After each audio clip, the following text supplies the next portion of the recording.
네, 제8강 통정 허위 표시 보도록 하겠습니다. 비정상적인 의사표시는 비통착사강, 통정 허위 표시는 알고 플러스 짜고. 그래서 이것도 시험에 나오는 게 딱 정해져 있다라고 보시면 됩니다. 시험에 나오는 사례로는요, 갑이라는 친구가 건물을 하나를 소유하고 있는데 채권자 A한테 돈 빌린 게 있었고요. 그 돈을 변제를 못하니까 A가 이 재산에 대해서 이제 강제 집행을 하려고 한다는 겁니다. 강제금 해가지고 돈 가져가려고 한다. 그러니까 갑이 친한 친구 을하고요, 매매 계약서를 쓰고 그 다음에 을 앞으로 이렇게 등기를 옮겨놨다.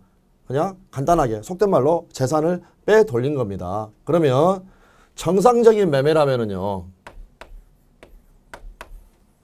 을은 대금이한테 지급하죠. 돈 줄까요, 안 줄까요? 안 주죠. 그러니까 이 매매는 진짜 매매가 아닙니다. 그래서 이러한 매매를 뭐라고 하느냐? 가장 매매. 그러면 가장 매매, 가짜 매매가 체결이 될 때도 갑이란 애가 가짜로 청약의 의사표시를 하는 거고, 얘가 또 가짜로 계약서에다 막 쓰는 거죠. 가짜로 승낙의 의사표시를 한다라는 겁니다. 그러면 이 가장 매매에 따른 효과, 매매에 따른 효과는 발생시키지 않는다는 거죠. 계약서는 쓰지만 내가 너한테 진짜로 소유권을 넘겨주는 것도 아니고 내가 너한테 돈을 지급하는 것도 아니다. 그래서 갑과 을이 한 이러한 의사표시들을 바로 허위 표시라고 합니다. 그런데 애들은 이 매매 계약이 가짜라는 것을 알고 있을 뿐만이 아니라 플러스 어떻습니까? 서로 짰죠. 짜고. 그래서 이거를 통정, 짰다는 걸 통정 허위 표시다. 이걸 통정이라고 한다. 그래서 다시 한번 통정이란 건 이러한 식으로 표현할 수도 있습니다. 우리가 매매 계약서는 쓰지만 이 매매 계약에 따른 효과는 발생시키지 않기로 효과 불발생의 합의를 하는 겁니다.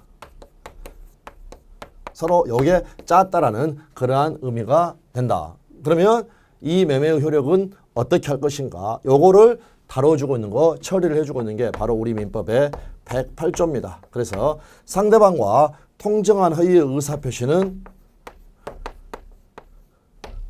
무효로 한다. 이렇게 되어 있다. 이렇게 되어 있다. 그런데 103조 사회질서 위반이냐 아니냐에서 저희가 사회질서 위반이 아닌 것, 그래서 비자금, 허위, 명의, 그래서 이 허위 표시 이거 자체는 사회질서 위반은 아니다. 그 말은 무슨 말입니까?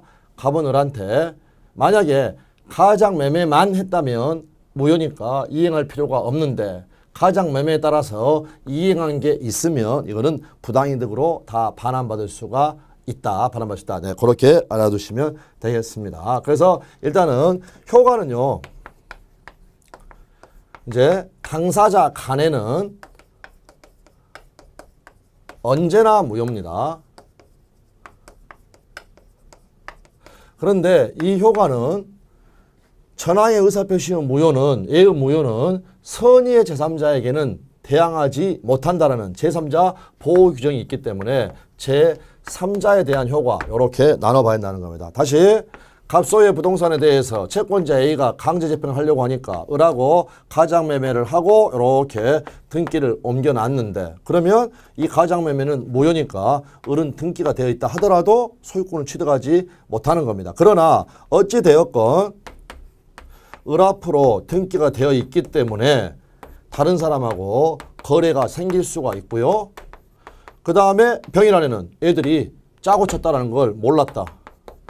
그래서 매매하고 등기를 격려를 받았다. 그러면 도대체 이때 이 병을 어떻게 처리를 할 것인가? 바로 108조 2항에서 조문 2항에서 둘 간에는 언제나 무효인데 이 제3자한테는 요 무효를 주장하지 못하니까 이 병은 소유권을 취득을 하게 된다. 취득을 하게 된다. 네, 그러면 다시 한번요. 당사자 간에는 언제나 무효다는 말은 언제나 부당이득 반환 받을 수 있다는 겁니다. 부당이득. 그러면 일단 갑을간에만 있으면요. 소유권이 병한테 안 넘어갔으면 이때는 물건 자체로 받을 수 있는 겁니다. 그런데 만약에 선의의 병이 을로부터 매수를 해버리면 병 자신은 소유권을 취득을 해버리죠. 그러니까 이때는 물건으로 못 받습니다. 물건으로 못 받다. 그때는 뭘로 받느냐? 돈으로 받는다. 돈으로 받는다. 그래서 부당이득이 이때는 물건 자체로 받을 수 있고요. 당사자 간에는 선의 제3자가 생겼을 때는 돈으로 가액으로 반환을 받는다. 네, 이러한 내용들이 들어가 있다라는 겁니다. 그래서 일단 교재의 의의를 보시면 108조 통정한 허위의 의사표시 1항 상대방과 통정한 허위의 의사표시는 무효로 한다. 의사표시 규정이니까 비진입 표시와 마찬가지로 전항의 의사표시 무효는 선의의 제3자에게 대항하지 못한다. 그렇게 해서 쭉 이렇게 교재를 봐주시면 되겠고요.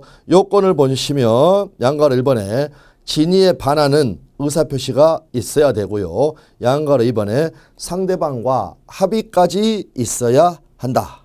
그래서 그 작은 동안 1번만 보시면 그 의사표시의 내용대로 효과가 발생하지 아니할 것으로 계약서, 매매계약서는 쓰지만 그에 따른 효과가 발생하지 않을 것으로 상대방과 합의를 하여야 된다.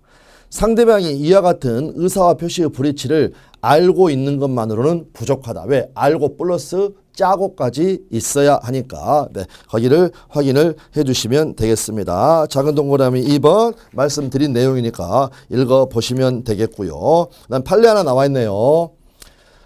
동일인에 대한 대출의 한도를 제한한 법령에 적용을 회피하기 위하여 이 말은 A라는 친구가 있으면 그 A가 대출의 한도 제한에 걸려가지고 대출을 받을 수가 없다라는 겁니다. 그래서 그걸 피하기 위하여 금융기관의 양해하에 A가 아닌 B, 제3자를 형식상의 주체무자로 내세우고 그 제3자 명의로 되어 있는 대출 약정은 통정의 표시에 해당하는 무효의 법률 행위이다. 가장 핵심 단어는 통정이라는 단어가 여기에 양해로 표기가 되었다는 것. 그러니까 거기에 제3자 명의로 대출 계약서는 쓰되 걔한테는 부담을 지우지 않을 생각이었기 때문에 그 대출 약정은 통정의 표시에 해당하는 무효의 법률 행위이다. 나와 있고요. 그 다음에 이제 민사특별법하고 연관된 판례죠. 채권자가 기존 채권을 우선 변제받을 목적으로 주택임대차로서 대항력을 취득한 것처럼 외관을 만들었을 뿐 소유권 있는 것처럼 등기 명의 외관을 만들었을 뿐 같은 취지죠. 실제 주택을 주거용으로 사용 수익할 목적을 갖지 아니한 계약은 통정, 가장, 임대차이므로 무효이다. 이 부분 나와 있습니다. 효가 나와 있고요. 양가로 1번 허위 표시는 무효니까 그 효력이 없다. 즉 당사자 사이에서는 언제나 무효이다. 이 말은 언제나 당사자 사이에서는 부당이득 반환을 받아올 수가 있다.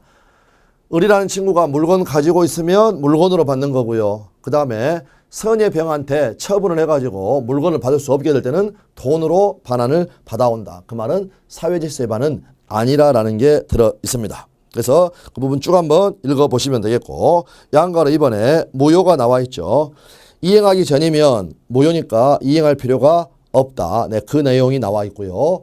이행 후에 통정의 표시가 불법은 아니므로 불법원인 급여의 적용은 없다. 불법원인 급여라는 게 바로 사회질서 위반이 무효면 반환받지 못한다는 요건 사회질서 위반이 아니니까 반환받을 수 있다는 겁니다. 따라서 급부한 자는 상대방에게 부당이득의 반환을 청구할 수가 있다. 다음에 3번 한편 가장행위가 채권자를 해할 목적으로 행하여 준 경우 이 경우가 전형적인 경우죠. 이 채권자를 해할 목적으로 빼돌렸죠. 이러한 것을 뭐라고 하느냐 사회행위라고 합니다.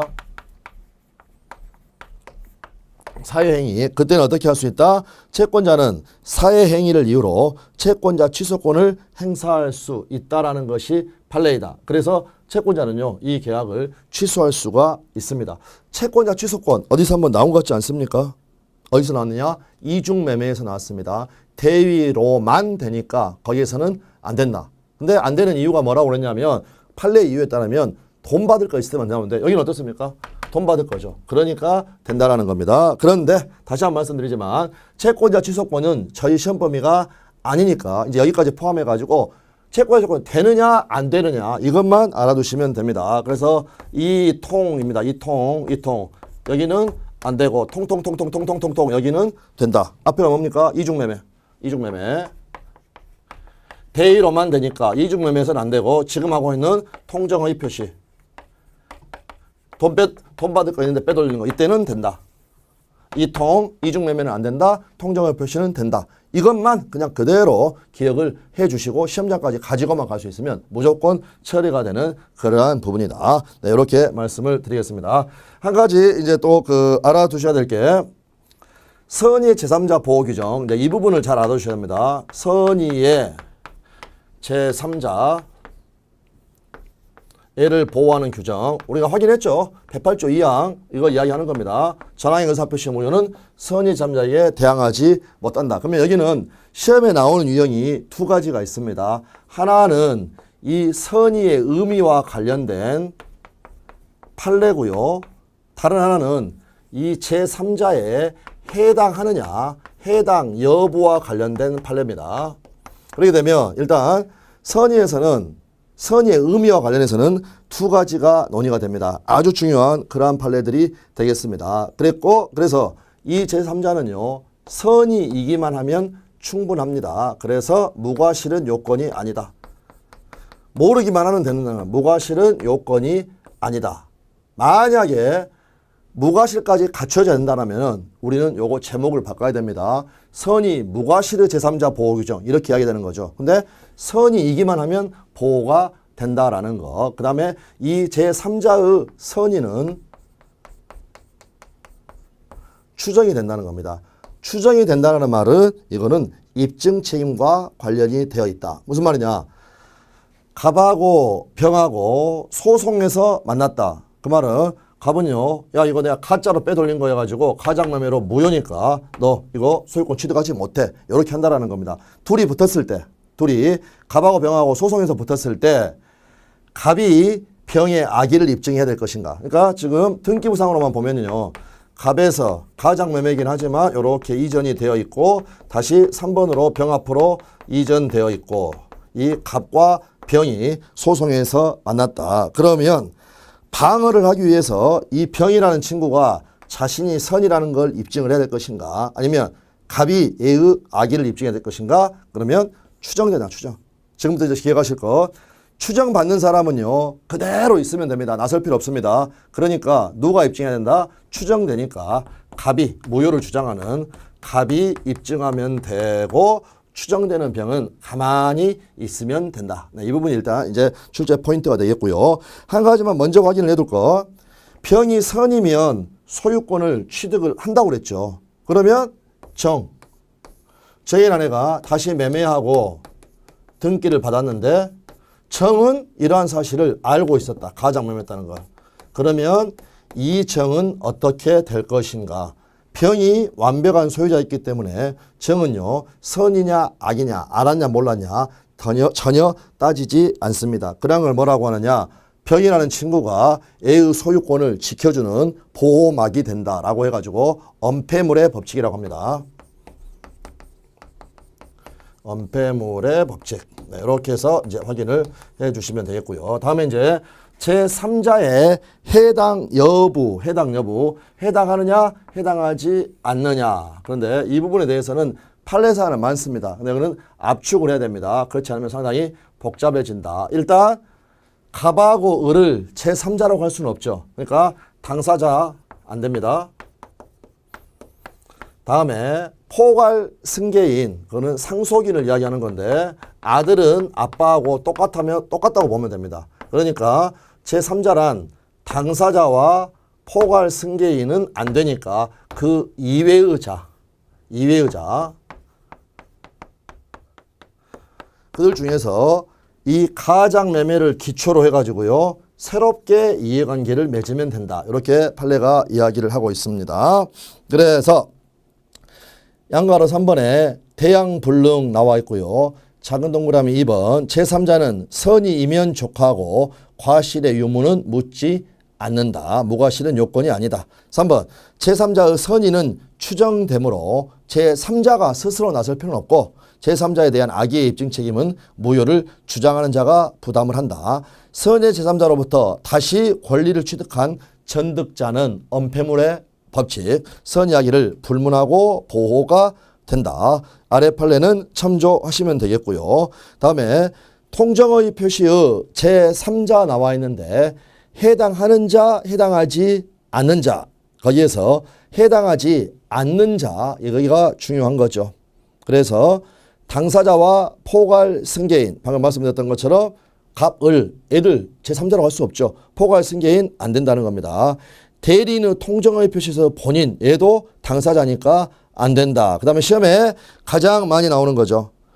통정의 표시에 의하여 체결된 제3자를 위한 계약에서 제3자 수익자. 이 친구는 보호되는 제3자가 아니다. 필수 암기사안이고 그 다음에 계약법 제3자를 위한 계약에서 다시 그때 왜 아닌가는 말씀을 드리도록 하겠습니다. 그 다음에 아래 두 개에 나와 있는 그 판례 채권의 가장양도에서 채무자 그 다음에 계약상의 지위를 이전받은 자 애들은 참고로 해서 봐두시면 되는 그러한 부분이 되겠습니다.